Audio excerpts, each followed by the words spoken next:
Greta Van Fleet. You guys are going to be featured as Apple Music's Up Next artist this month. Well, I think that's what we hear. Cool. Is that right? accurate? Very I flattering. think that's happening. Okay. Is there? Yeah, is that come a, along and join us don't for some all, cocktails. I swear to I'll start running right now.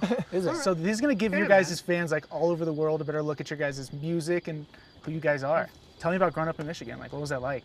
I think it was a lot of this, a lot of nature, a lot of land to explore, going down the creek, kayaking, and just really like running through the cornfields, hoping not to get like combined into little bits. we got combined once. Yeah, we did. And after that, they put us back down with together it. though. It's all fine now. Who was like the popular one out of you guys? Well, definitely not Josh. No, I was very abstract. I mean, not to the point where it was. No, I mean, I just got along with everybody. It was kind of like I didn't fit in a clique. Yeah. It was Well, doing when my your own graduating class is only about 100 people. thing. Yeah, it's a small town, Oh, I know, wow. not So even there's maybe like a little- 70 people. There's not really cliques. It's just everybody knows. Everyone everybody. just, you're just people. Yeah. That's all you are. Exactly. So did you guys fight like growing up ever? Oh yeah. What was that like? What were like the biggest fights you guys had growing up? Broken window, broken window, equipment. Yeah. Running, The whole lawn was fists. on fire. Yes, once. but luckily we. Wait. Whole lawn was on Oh fire. no, that's not important. Yeah, you don't want to. Yeah, the details of that are. That was a hazy pretty good one. anyway. I think I actually have footage of that. But yeah, we learned It's to not really intentional. we learned to work together. That's really when tight. when this came together, I think, because when you're constantly, I mean, it wasn't like that big of a change because we were living with each other before. Yeah. We're living with each other now.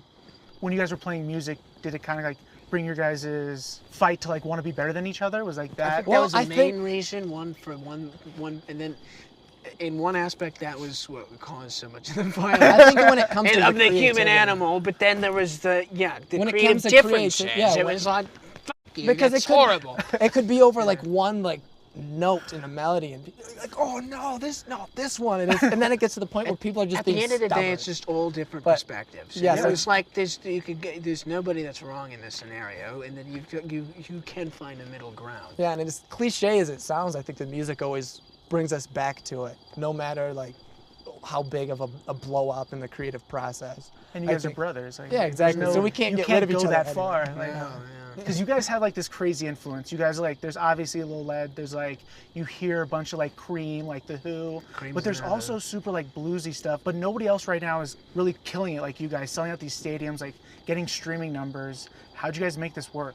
Because I don't know that what we're playing is particularly Categorizable. categorized. It's not in the category of what most of what you could consider rock and roll now. You Yeah. know? Very true. Because it is, I think, it really, like I said, we never really thought, well, let's make a rock and roll band and do this. It was just let's make whatever comes out, and that was just like amalgamation of a bunch of genres that just came together to make this big, sound or whatever. And I think another really, really important thing to be said about Greta Van Fleet is that the songs were always based on the songwriting. It wasn't just a sound. It's an expression. All the songs start from wood. It starts on an acoustic guitar, and I think that's so important. I think that's kind of where rock music got lost, is when rock and roll kind of music. when rock and roll music got it was lost ideology, and it was kind of a loss of expression. in Well, the it music. turned into a niche thing. Yeah. Where it kind of was rock and roll,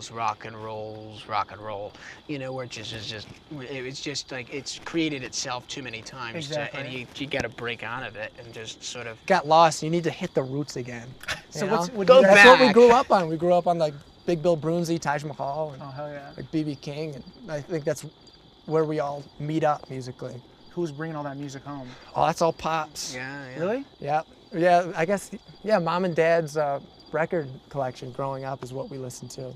And if I'm not mistaken, your dad's in a band, right? He's in two. he's in a few bands. He's in one Two- more than we are. Yeah, two. So he two bands. rocks twice as hard as you guys. Oh, is what yes. you're he saying. does, because he started seeing that we were successful. He's like, oh, I could do that. Does he give you guys pointers and stuff? I mean, Well, imagine he probably has in the past, but at this point, he's just. Because you have to understand, like, this is the guy who heard us going from, the first covers of playing like Crossroads to what we're doing now. That's right. So whatever input he has, we take very seriously.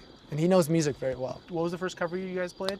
Oh, I don't even know. I So don't it was know. just some really old blues standards, like just like old blues stuff. We're like, oh, that's cool. I We could actually, play my that. favorite blues artist is Howlin' Wolf. So I really liked that stuff. You know, like Smokestack Lightning and stuff. But I was trying to do it a whole octave higher.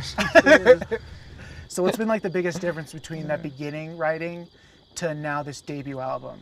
I think the way that we work together, first of all, has really come to fruition, and I think a year and a half of playing shows and testing out new songs, and seeing kind of the reaction to these songs. Yeah, I think as we evolve together, so it becomes a little bit more insular, and the ideas are sort of all along the same track, same path, and it's obviously, I mean, technically and spiritually, it's everything has kind of grown, and, you know, to travel so much and to see different places and cultures and customs, and you kind of just naturally feel like, you know, there's something that's changed a little bit. We're citizens of the global community now, that's right. Jeremy. Yeah, no, you guys are going all over the world playing these shows. You guys are like killing it. You guys have fans everywhere. Would you say you guys are like part of a rebirth of rock and roll, or like did it ever leave? I don't think that it ever really left, and I think it's just kind of going back. I mean, the lost ideology has dropped out of the forefront, but there's such a big difference between hip hop, pop, and, you know, then you have rock and roll, and I think those fans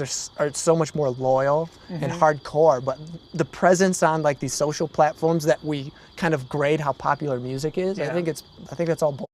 Completely. In rock and roll, though, I think there's a reason at a time it was so much the music lovers kind of music is because it I think has the ability to stretch and cross over so many other things. And, like, I really 100%. think it's just a lot of different genres played very big, you know. For this album, are you guys like reaching out to anybody outside? No.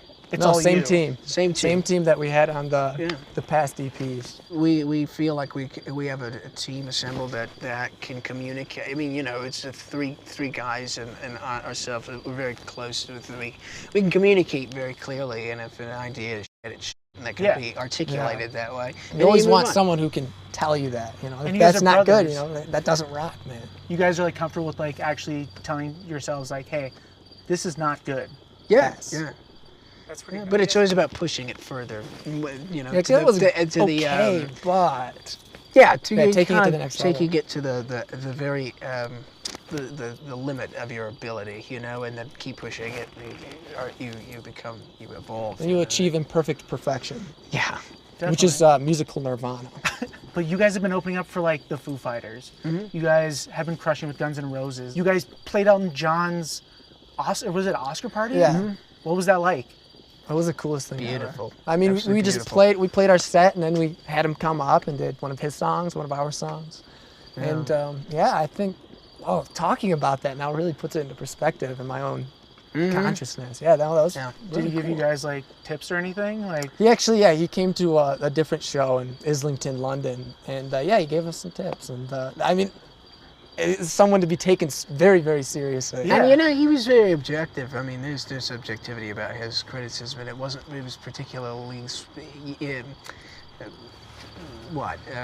fundamental little things that he suggests maybe, you know. And my thing was more like, well, you could. It was about the fashion. What was it? I mean, he wasn't saying anything that you didn't already know, but it was kind of, you know, reinforcing some of this sort of real traditional rock and roll ideologies that.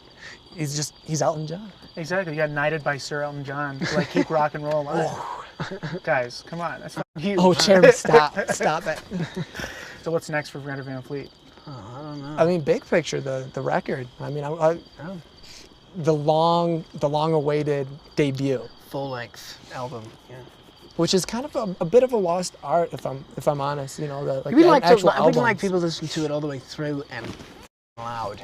You know. You have to. Is there any other way to listen to your music than No. at 10? No. Yeah, Well, you could turn it to 11. 11. 11. Is that an option? Is that? I don't know. If you have a good stereo, That's very rad. it's kind of subjective, Jeremy. I can't wait to hear it. This is gonna be so awesome, guys. Thank you so much. Thank I'm you. really excited. Thanks, Jeremy.